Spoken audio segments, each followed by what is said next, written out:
దారి తీస్తుంది. ఆందోళనగా ఉన్నప్పుడు ఎప్పుడు 2 పనులు చేయాలి, గుర్తుపెట్టుకోండి. 2 పనులు మానకూడదు. 1 దైనందిన కృత్యాలు మానకూడదు, 2 దైవస్మరణ మానకూడదు. ఈ 2 చేయాలి. డైలీ టైం టేబుల్ ప్రకారం నువ్వేం చేస్తావో చేసి ఆందోళన దూరం అవుతుంది. రోజు చేసే పనులు మానేస్తే, ఇవాళ నాకు చేయాలని లేదు, ఇవాళ నాకు చదవాలని లేదు, ఇవాళ నాకు దేవుడు పూజ చేయాలని లేదు, ఇవాళ స్నానం కూడా చేయాలనేది జిడ్డుమొహం వేసి కూర్చుంటాడు. ఇక్కడ శుభ్రంగా స్నానం చేసి సమయానికి కాఫీ తాగే సమయానికి కాఫీ తాగేసి, భోజనం చేసే సమయానికి భోజనం చేసి, ఏది మానకు. చదువుకునే సమయానికి చదువుకో, ఆడుకునే సమయానికి ఆడుకో, వాకింగ్ చేసే సమయం ఉంటే వాకింగ్కి వెళ్ళి, ఏది మానకు. ఫోన్ కాల్స్ ఆన్సర్ చేసే సమయం ఉంటే ఆన్ చేసి, ఏం పర్వాలేదు. నాకు మాట్లాడాలని లేదు, మాట్లాడాలి, ఆ రోజే మాట్లాడాలి. మనం ఆందోళనలో ఉన్నామన్న విషయం అంతరాష్ట్రం అంతా తెలియాల్సిన పనేం లేదు ఇక్కడ. అంటే మన జబ్బు వాడికి కూడా అంటిస్తావా?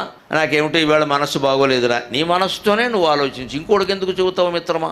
ఇంకోటికి చెబితే వాడు లోకు కొడతాడు, లేదా ఏదో చెప్తూ ఉంటాడు, ఫలానా చోట వైద్యం ఉంది. ఏం చేస్తావమ్మా? మన మనస్సుకు మనం వైద్యం చేసుకోవాలి, ఎవడు చేస్తాడు? అందుకే